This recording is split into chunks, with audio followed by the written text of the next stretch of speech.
ওয়ালাইকুম আপুরা ভাইয়ারা, তো দেখেন কি সুন্দর পুঁই শাকের ফুল হয়েছে। এই যে এরকম ফুল, তো এই ফুলগুলো দিয়ে আজকে আমি শুটকি রান্না করব। অনেকগুলো বাতি হয়ে গেছে, এই দেখেন যেগুলো হচ্ছে বাতি, এগুলো সব বাতি হয়ে গেছে। তা আমি কচি কচি দেখে তুলবো। তো আপুরা ভাইয়ারা এই দেখেন একদম কি সুন্দর, এগুলো খেতে কিন্তু খুব মজা। তো যেগুলো বাতি হয়েছে ওগুলো উঠাবো না, শুধু কচিগুলো উঠাবো। এই দেখেন কি সুন্দর। তো আপুরা ভাইরা তুলবো তুলবো করে তোলাই হয়নি, আর দেখেন এখন কত বাতি হয়ে গেছে। দেখছেন একেবারে এগুলো সবই বাতিতে, বাতিগুলো আমি নেব না। এগুলো কয়দিন পরে কি সুন্দর রং হবে। এই দেখেন সব এগুলো বাতি হয়ে গেছে। এই দেখেন আপুরা ভাইয়ারা, আগে ছোটবেলায় এগুলো দিয়ে খেলতাম। এইভাবেই দেখেন কি সুন্দর লাল রং হলো। এই রং দিয়ে আগে সাজতাম এইভাবে। ছোটবেলায় এইভাবে মেকআপ করতাম এই রংটা দিয়ে।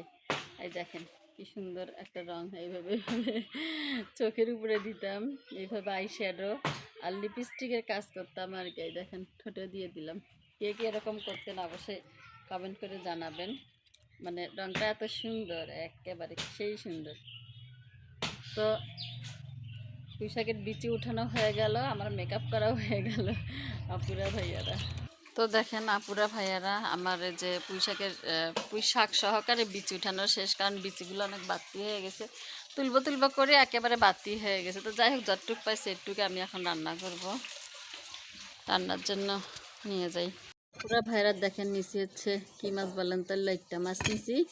তো এখন এগুলা দিয়েই এই পুঁই শাকের বিচি রান্না করব। তাই এখন এগুলা ছোটো ছোটো টুকরা টুকরা করে কাটি নিচ্ছি। শুধু অল্প করে রান্না করবো, তো এই দেখেন এইভাবে টুকরা টুকরা করে কাটে নিলাম। তো দেখেন আপুরা ভাইয়ারা, শুটকি মাছ কাটা শেষ। এই শুটকিগুলোর খুব দাম, তাই আমি অল্প কিছুই নিছি।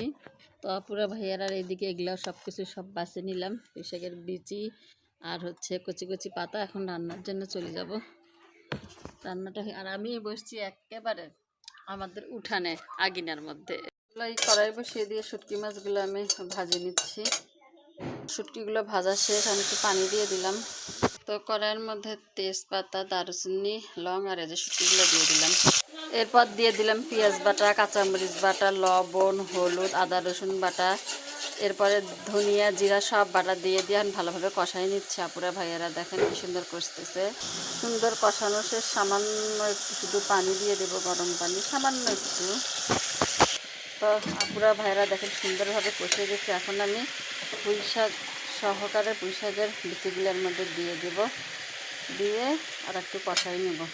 কম করে রান্না করতেছি, কারণ এই তরকারিটা শুধু আমি একাই খাবো। আমার ছেলেমেয়েরা শুটকি বেচারটা খেতে চায় না, তাই পাতাও দিয়ে দিচ্ছি এর মধ্যে, কারণ ওই যে বিচিগুলো অনেক বাড়তি হয়ে গেছে। তো এই জন্য আমি ঢাকনা দিয়ে ঢাকি দেবো। তো ঢাকনা দিয়ে ঢাকি দিলাম। তারপরে ভাইরা ঢাকনা তুলে আর একটু লাড়াচাড়া করে দিচ্ছি। সামান্য একটু শুধু পানি দেবো, সামান্য একটু, মানে একটু গাদা গাদা করে রান্না করবো, তো এর জন্য সামান্য একটু গরম পানি দিয়ে দিলাম। আবার ঢাকনা দিয়ে ঢাকে দিলাম। তো দেখি তরকারিটা আমার হলো কি না। তো দেখেন আপুরা ভাইয়ারা, তরকারি কিন্তু আমার হয়ে গেছে। দেখেন এই একটু তরকারি হলে কিন্তু 3-4 প্লেট ভাত অনায়াসে খাওয়া যায়। তো আজকের মতো এই পর্যন্ত। শুভ দুপুর, সবাই ভালো থাকবেন, সুস্থ থাকবেন, আর আমার পরিবারের জন্য দোয়া করবেন। রেসিপিটা আমার আম্মুর হাতের, জানি না আম্মুর মতন টেস্ট হয়েছে কি না, তো দেখবো হয়েছে কি না আম্মুর মতন। তো সবাই ভালো থাকিয়েন। আজকের মতো এই পর্যন্ত। আল্লাহ হাফেজ।